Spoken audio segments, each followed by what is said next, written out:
Hello and welcome to Good Art the Podcast. I'm your host, Kay Gerard. Tonight's episode features Canada's former #1 dance vocalist, punk rock legend, and disco diva, Laurice.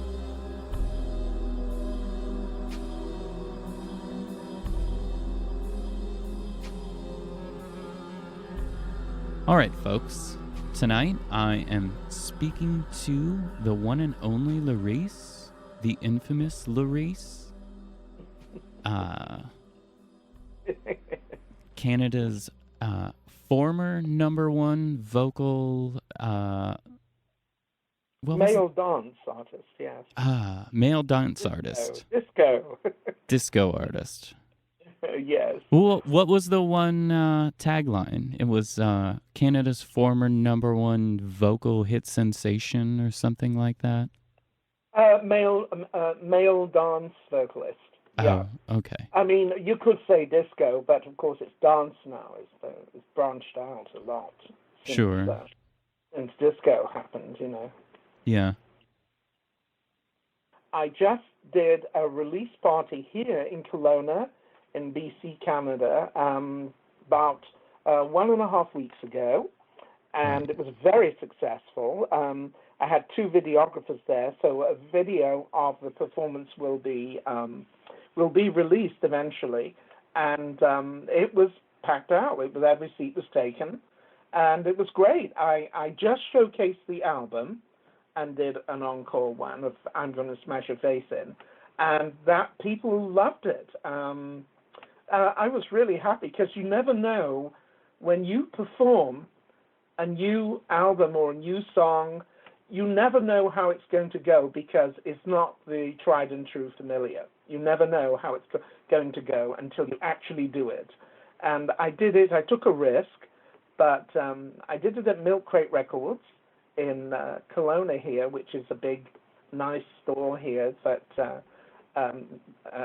has a lot of performers there performing, and I was very successful. I was so pleased. It was such a relief. And it's on vinyl as well as CD. And who released the vinyl? Oh, it's released by my record company, Mighty Mouth Records. Okay. In Brooklyn, New York. You can get it at Mighty Mouth Records. It's called Bad Boy. Right. And if you want to know the reason why I released the album, I can tell you why I did it. Oh, I would love to. Because, well, people love my rock stuff, and I thought, you know what?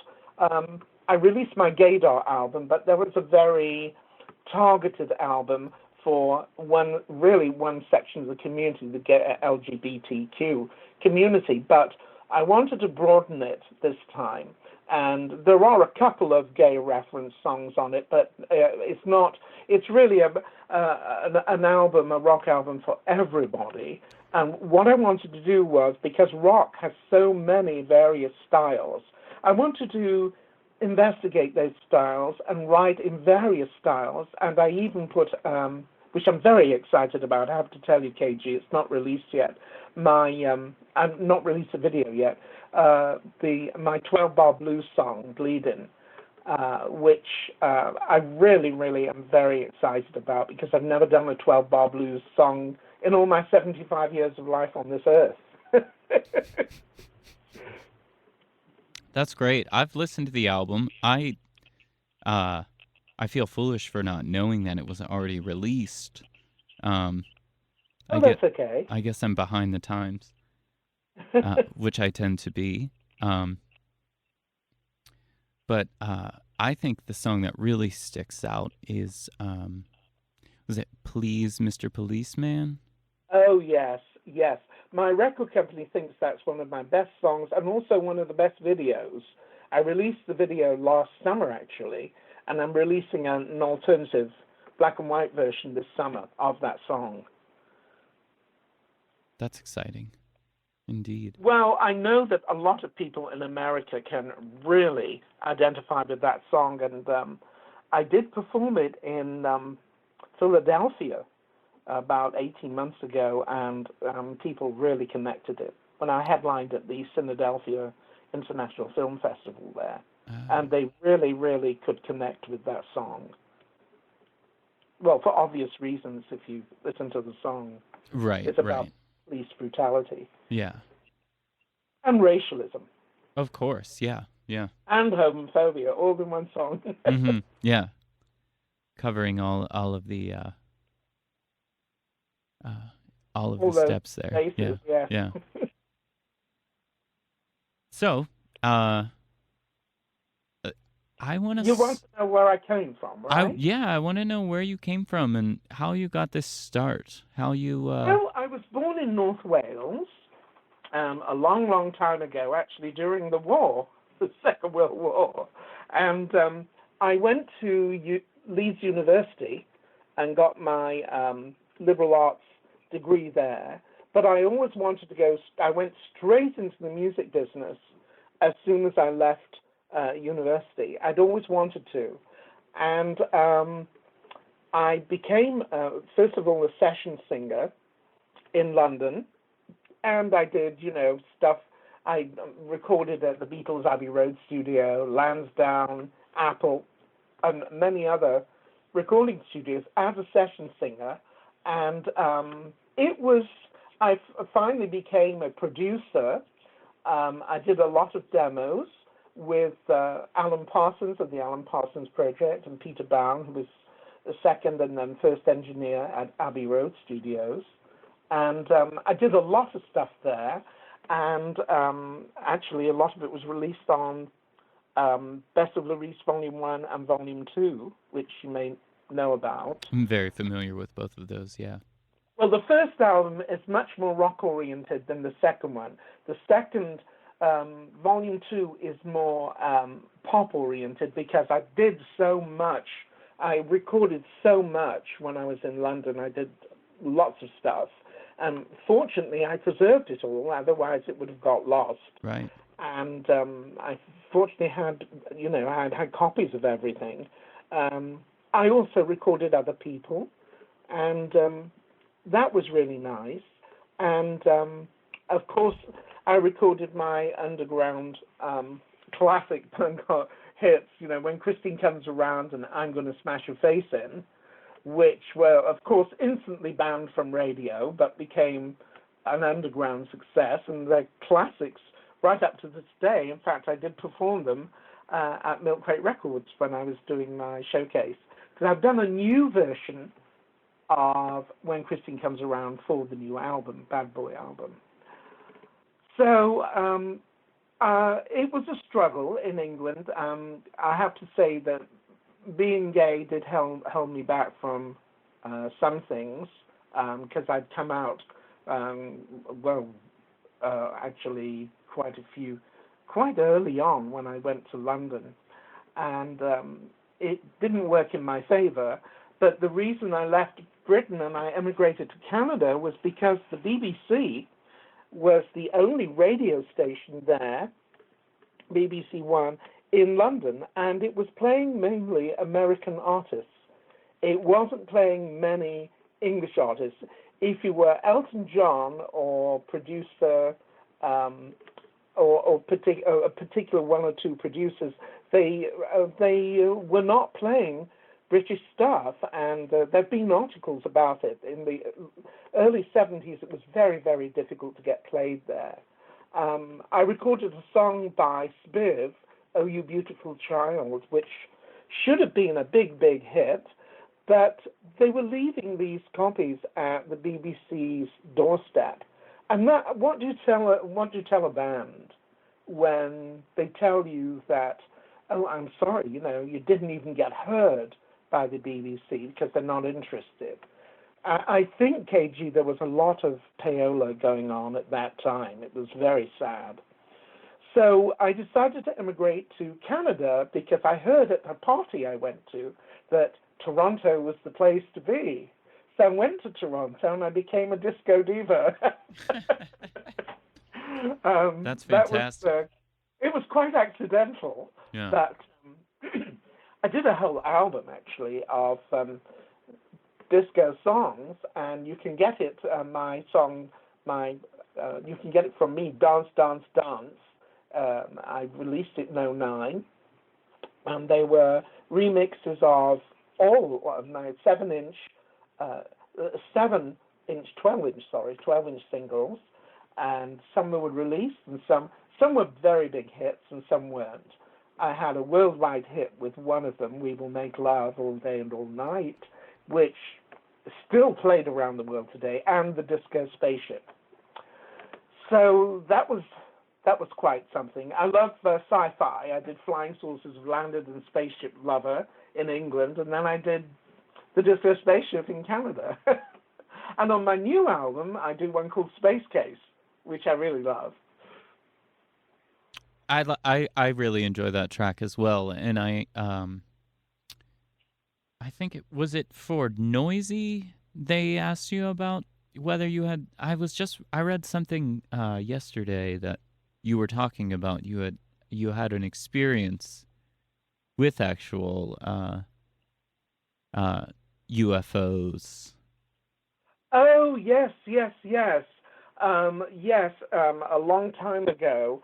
Yes, myself and my co-writer on When Christine Comes Around, Simon Godd, as it sounds, G-O-D-D, we were present at a UFO sighting on top of a mountain in southwest England on a very, very rainy night, where everybody went. There were hundreds of people went up this mountain to try and see flying saucers, and the TV cameras were there. This mountain was built on top of the largest stockpile of nuclear weapons in Europe. It was quite something. So we did think that we did see a UFO, and through the rain, I have to say. But you can't be quite sure, because the thing is, we were on top of this mountain with God knows what they had inside it, Mm-hmm. So, yes. But yes, Simon swears that he did see one, so it was really interesting. Right, and plus you can get that sort of like, if there's a bunch of people around, it can be that like sort of hive mind thought process where it's like, did we make arrogant. this happen, I'm sorry. Oh, I'm sorry, I'm speaking over you, but it was just sort of the hive mind. I think it's very arrogant to think that we're the only creatures alive in this whole multiverse, Oh, of course, yeah. Humans are very good at being arrogant, though. Well, after that, after Canada, I went to America, and I became the manager, actually, of quite a few singers. But unfortunately, the Hollywood, they literally, you would find these singers sitting around a pool expecting to be discovered, I mean, it was so ridiculous, it was so Hollywood, and I really got fed up with it. I fired all of them. One guy just freaked out by my swimming pool. I mean, he just couldn't believe that I was letting him go. But, singing to an audience with your eyes closed for the whole of the song, it doesn't really connect with people. Yeah, that's very true. So in the end, I became quite disillusioned with Hollywood, and I decided to leave. At the same time, it coincided with the fact that I became very ill, and I went to Canada and I met my second partner. My first partner died of AIDS in the 80s, so my second partner gave me the space while I was recovering to write my Echoes album, which is my new age album, Smooth Jazz. I love that album. I'm very proud of that album. Yes. I recorded that in Fresno, California. And then I decided to stop around 2000 because I felt that nobody was interested in my stuff anymore. And then I had a sort of 10-year layoff. I never wrote anything for quite a while. And then this gentleman in California who owns 90 Miles Records asked if he could release the 7-inch single a re-release, a 7-inch single of When Christine Comes Around, and I'm going to smash her face in. So I said, okay, he said, I want to release it on vinyl. Well, this was 2011, and I thought, vinyl? Is he joking? Of course, I wasn't clued in right there at that time. I didn't realize how big vinyl would become again. And it sold out. So he said, could I release an album? So he did Best of Laurice Volume 1, then followed it up with Best of Laurice Volume 2. They were both very well received. And then he asked me if I would write for a whole album for Hunks and the Punks, if you know that punk band. Because No, I did a lot of punk stuff. I don't actually, and I haven't heard that album. Well, the thing is, what happened was that I started writing songs for them. Excuse me. I hadn't written for 10 years. And the first song was off my Gaydar album. It was Big Boy. Right out of the box, my record company loved it. But Hank said he didn't like piano, and then he didn't like this, and he didn't like that, and then they vanished.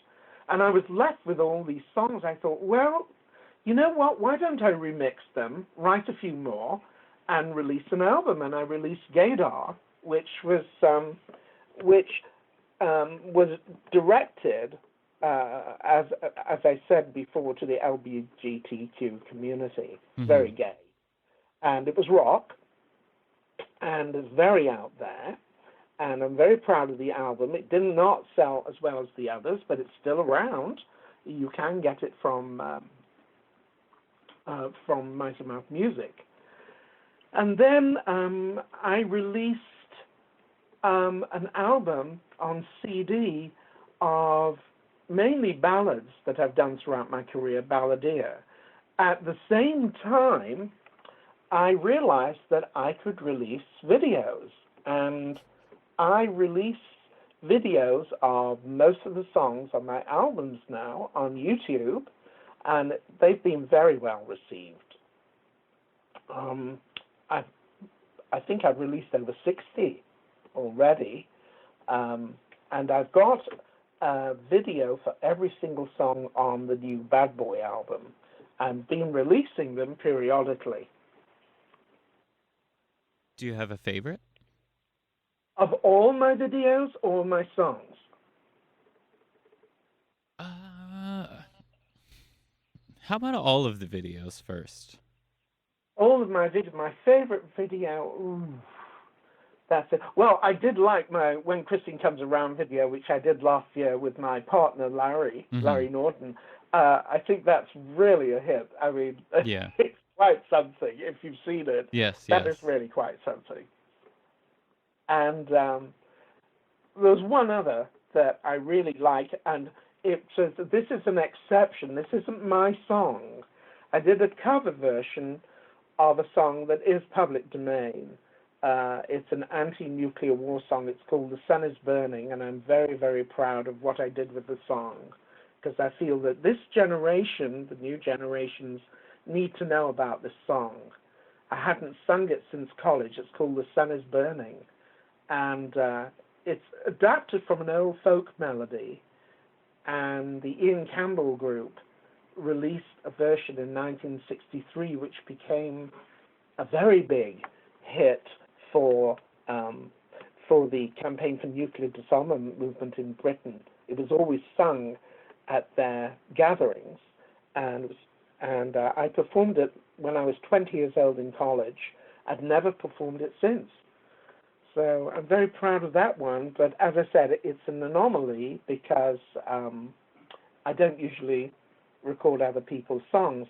I did send it out to all the anti-nuclear organizations worldwide, and I've had thousands of hits on that song. It's just really amazing. Wonderful. And as I said, I've got a video for every single song on the new album, Bad Boy. I've watched most of them, I believe. Well,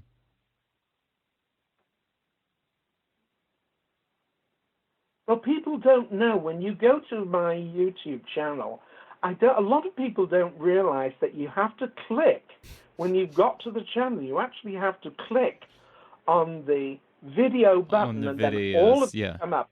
Otherwise, you just get a few. But I don't think most people know that. I've had to tell people time and time again, click that button. And, YouTube just doesn't tell you that. No, that's all algorithm and stuff that I don't understand. Yeah. So that's what's happened. That's kind of me in a nutshell. I've got tons of stuff. I've got tons of stuff planned for the future too. Wonderful. So, I'm glad to hear that. Yes, I'm.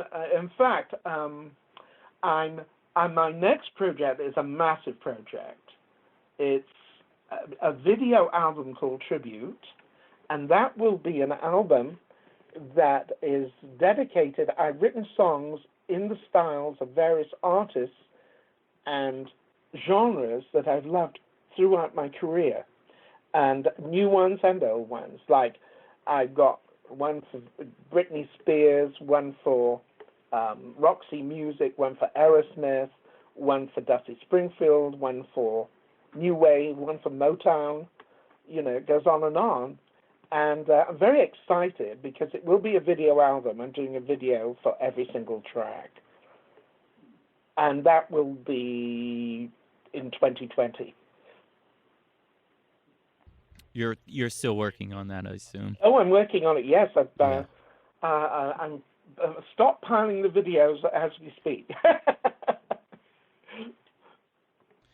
And where do you record your stuff nowadays?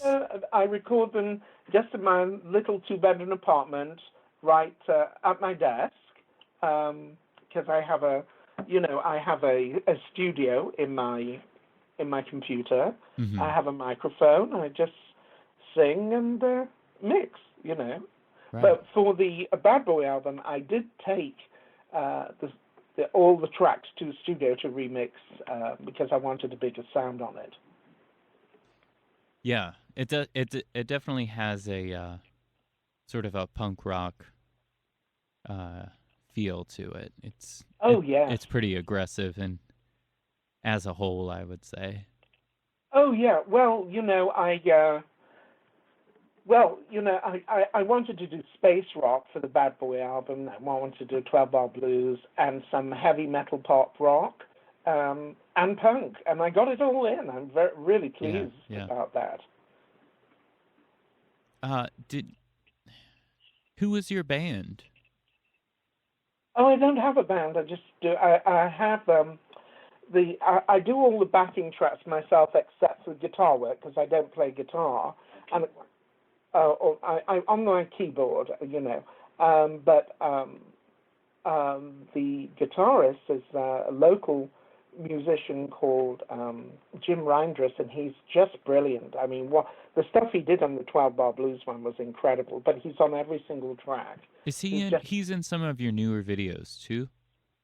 Oh, no, he's not in any of the videos. No? That's my partner, Larry. Oh, okay.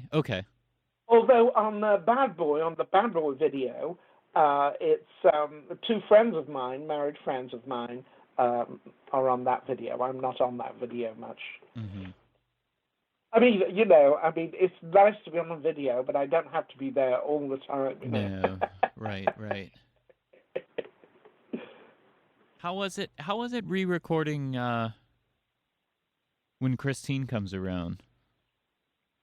Actually, I did it here on my own, and then Jim put his magic guitar work on. It was a chance that I was really pleased with how it came out. I actually performed that version in New York when I was there, headlining in New York, and it went over really well. Yeah.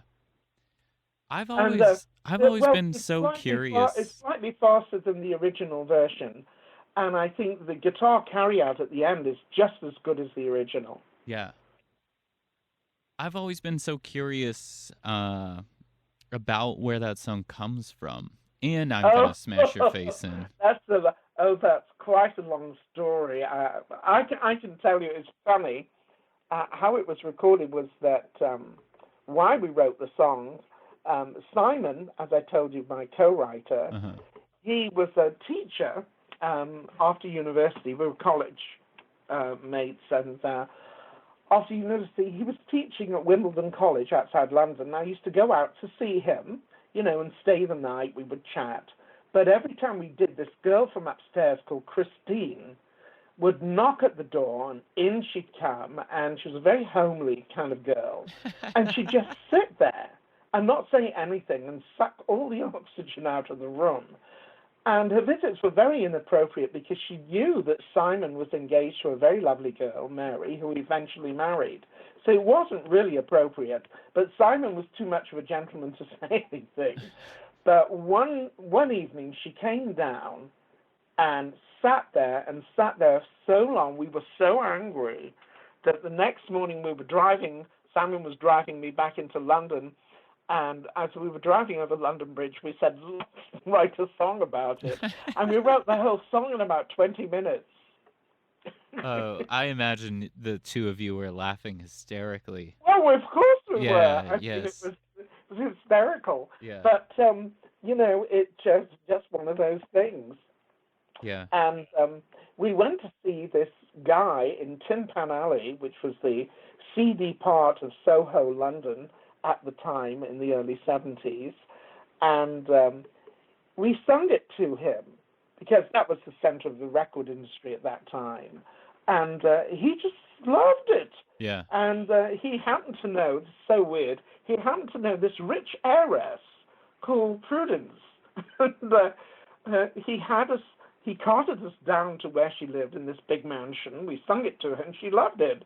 And before we knew it, I was in the studios recording the song. Oh, wow. That's magical. Oh, it was just amazing. Yeah. I mean, there's a lot more to it, but it was so funny. I mean, she just loved my stuff. And I needed a B-side, so I decided to write I'm Gonna Smash Your Face In. And I wrote that in like 2 minutes. And it's as popular here now as when Kristen comes around. Yeah. Now,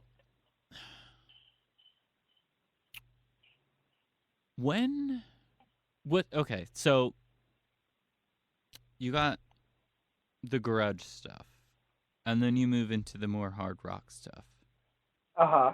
Was disco just what was happening at the time, or how did you move into disco? Well, well, first of all, when I left England, it was around 75, and disco was just about coming into style. I went to see Donna Summer at what do they call it? Music. Oh God, what's that place in New York? It's very famous. Where the Rockettes work out at. Radio City Music Hall. Yes. And when she came on, it was a 95% black audience. They didn't know how to take it because she had synthesizers behind her and everything. But I loved her voice, and I thought, wow, I've always liked to stretch my voice, and I don't like singing the same thing all the time. I mean, I did a lot of R&B session work in England, So disco was easy for me because I had an enormous range, You don't see that on rock. Rock is very easy to sing when you've got an enormous range. Look at Pat Benatar. She was an opera singer, She studied opera. So I really, really liked it. I liked that it had melody. So a producer heard about me in Nashville, and he flew up to see me, and he asked me if I'd make an album of disco and pop stuff, and I said I'd love to, and I did. It was never released for a lot of legal reasons, but it was one of the best things I ever did, and I was lucky to be able to record a lot of dance stuff and have 2 massive hits out of it. You said some of that stuff was never released? Or has Yes. it been? It was never released because I was with A&M Records in Canada, and they were very homophobic and very racialist, very anti-black. I mean, I had two massive hits, and they still did not want to release any follow-ups because they said they just didn't understand it. Even though they were selling out, it was pure homophobia and racialism. It really was. Because to them, disco was black and gay, and that was it. And there were all a bunch of rockers there, and they didn't want to know about it. You know, I worked in a record shop on Yonge Street in Toronto for a time, and they would give me 1 hour of dance music because they didn't want to hear it. And let me tell you, they couldn't believe it when it was out selling some of the rock records there. But I like disco and I like rock. I get very bored doing the same thing all the time. With disco, I was able to stretch my voice. I did all the backing voices on everything. Oh, really? All of the vocal tracks are you? Yeah, I had a 60-piece orchestra behind me as well, because I recorded the album in New York and LA.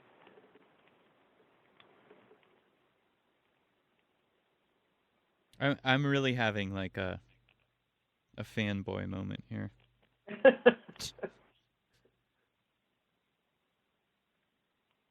Yeah.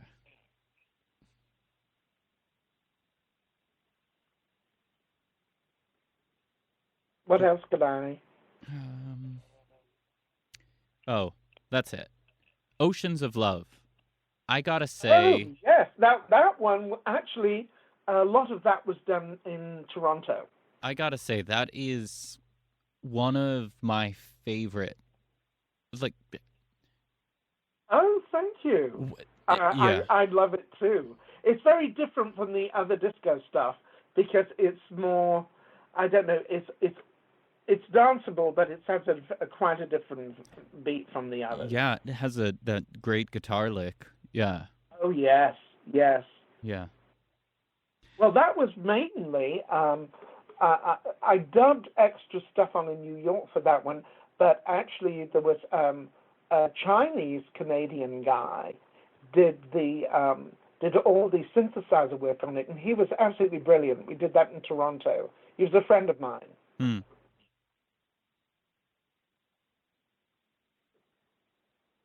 Yeah. That's what it is. Yeah.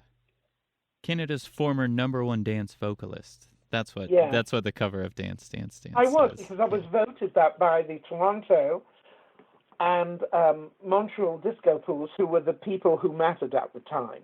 Yeah. You know, Vancouver wasn't a big city at that time. When did you move out of Toronto? I moved to out of Toronto in early '79 and went to LA. Oh, okay. And then you went up to Fresno, California. Yeah. And then after that, in '06, we moved to Kelowna, Canada, and it's really nice here. And I didn't want to live in a big city anymore, but it looks like Kelowna is going to become a big city. Yeah, I'm completely unfamiliar with. That's British Columbia, right? Yes, that's right. Yes, it's yes. in the center of BC. Yeah. We're right by a big lake, Okanagan Lake. Hmm. And it's very nice. We're about 300 miles east of Vancouver, which now is an enormous city. Right. Yeah. What? There's a school there. One of my pals went to undergrad there, and I cannot remember the name of the school, but that's neither here nor there. Okay. Oh yes. Theme from the Haunted Rainforest. Oh yes, you know that one. What is that about? Is that's you? I assume. Yeah. Yeah. Yes, that's all me. Tell me about it. I'm so curious because Well, what I wanted to do, why I wrote that song, was because I had a play or a musical in mind, and what it is the theme from the Haunted Rainforest. I wrote that because I imagined the future in like 22nd century, that Earth is really almost a desert, and the people who have survived there, one of them is a woman scientist and a male scientist, and they go out into the outbacks one night, and suddenly it's like Brigadoon, if you know Brigadoon the musical. It becomes a rainforest, as it was in the Amazon many, many years ago, and it just for that night, and it was like it was haunted. They were able to explore the rainforest that night, and it's built around the Brigadoon musical. It's an update of it. Oh, interesting. Yeah, if you've ever seen Brigadoon, it's a beautiful film. It's very old, but it's lovely. I am familiar, but it's interesting to hear that somehow influenced that song.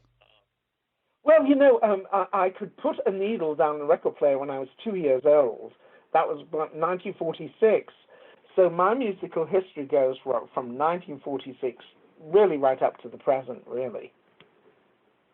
I think that a lot of modern artists are very good. I think the material is questionable, but I think somebody like Beyonce, she has an incredible voice. Yeah. I like Katy Perry. Yeah. I like my mind's gone blank, but I like a lot of the modern artists. I just wish that there was more. And Ariana Grande, she's got a great voice. I'd like her to sing more solid material, but she's doing very well. Yes, she is indeed. Yes. Seven Rings, though, that's a takeoff of my favorite things, Rodgers and Hammerstein's musical. What's it called? The musical. My favorite things. The Austrian one. My Fair. No, not My Fair Lady. Sound of Music. Yes. I mean, really, I couldn't believe she did that. Yes. And it was in number one for like 8 weeks. Believe me, I have a 13-year-old daughter, so everything that comes out nowadays, I just have to explain, well, actually that hook or that melody is 60 years old, and yes, I know. Yes. But I think it's very clever. It was very clever. So, yeah, I agree. I mean, you wouldn't believe that they managed to. And I looked at the writing credits on the song. They do, of course, credit Rodgers and Hammerstein for part of it, Yeah, as they should. It's got like 8 people credited for the writing. Okay. On Laurice Volume 2, Best of Laurice Volume 2. Yes. Baby Tomorrow is a song that I feel like I could listen to every single day. To me, it would fit right in with... Oh, yes. I was asked to do that song when I was headlining in Vancouver at the Emerald Club a couple of years back.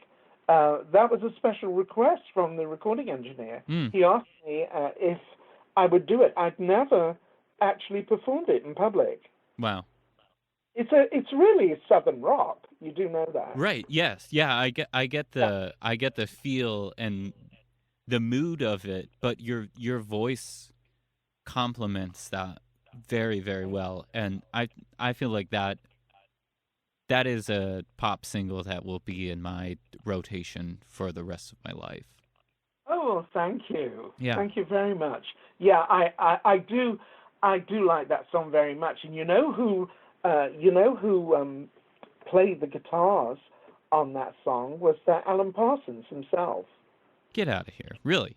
Yeah. Well, I did a lot of demos with Alan, and I have to tell you that I think that Alan is one of the best arrangers on this planet. His Sure. arrangements are absolutely brilliant, and I liked them at the time, but now looking back, he was just such a wonderful arranger. I mean, he was classically trained, so I mean, he just did a beautiful job on it.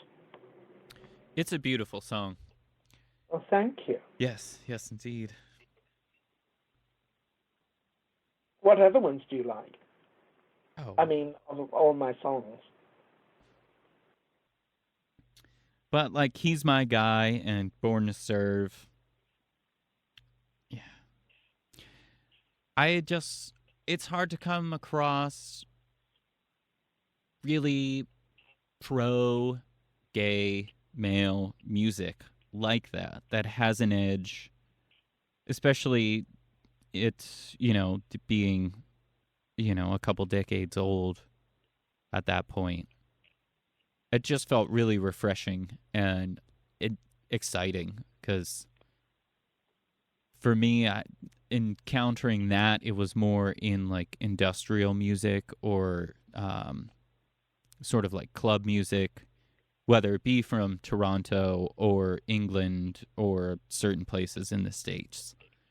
But you sing your ass off, and I love that. It's like, I can't help but love Judas Priest for the same reason. Oh, yeah. Because they're I just... don't know whether you ever saw my video. It's on my Balladeer album. My partner just jogged my memory about it. But, I was public liaison for the Thomas Finland Company and the Thomas Finland Foundation. Yes, Such a Man. I wrote for Thomas Finland when he died. It was a tribute to him, and I managed to perform it. One of the places I managed to perform it was at the Roosevelt Hotel in downtown Hollywood, the world famous hotel, and that was quite something. It was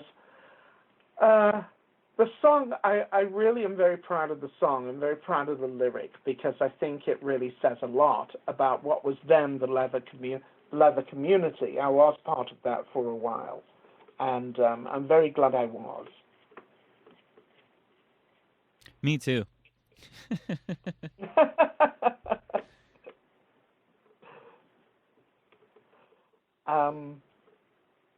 Let me see here. I gotta check.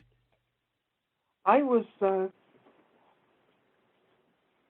attended quite a lot of sessions at Abbey Road, including Pink Floyd, when they're doing, I think, Dark Side of the Moon or Atom Heart Mother, and that was really interesting. Were you... What did you think of that scene? Were you Well, really a part of it, or? It was rather a shock when I saw them recording, because the whole image of Pink Floyd was supposed to be anti-establishment at the time, but all I heard from them, I was sitting there, I was a guest there, so I just sat there and watched them recording. Will it be a hit, and is it commercial enough? It was really quite sobering. Yeah.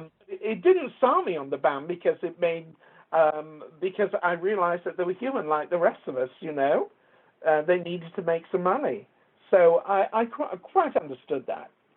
I wasn't a fan, but I was very interested in what they were doing.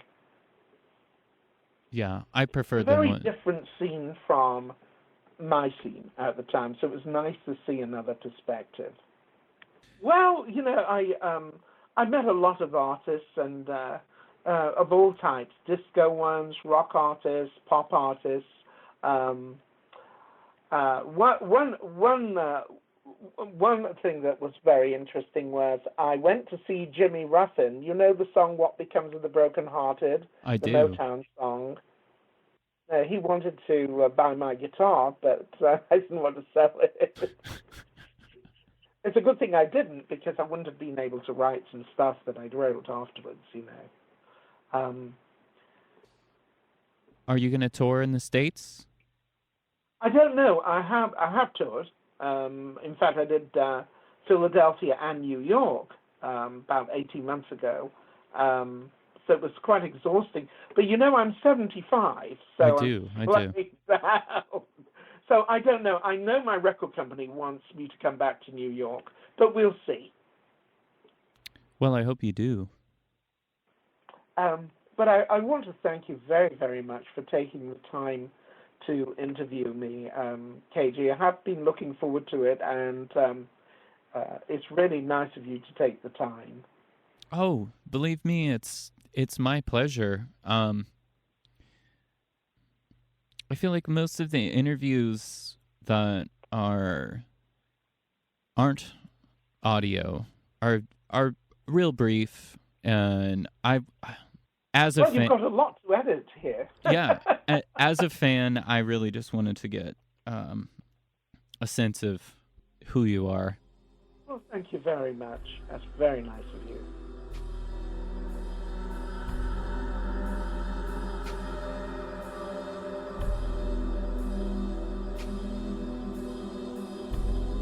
All right, that's it for episode 1 of Good Art the Podcast. Hope you enjoyed listening. Go out and get Laurice's new album, some of his old albums, all of his old albums. Check out his YouTube page. There's lots of good stuff there. Thanks for listening. Bye.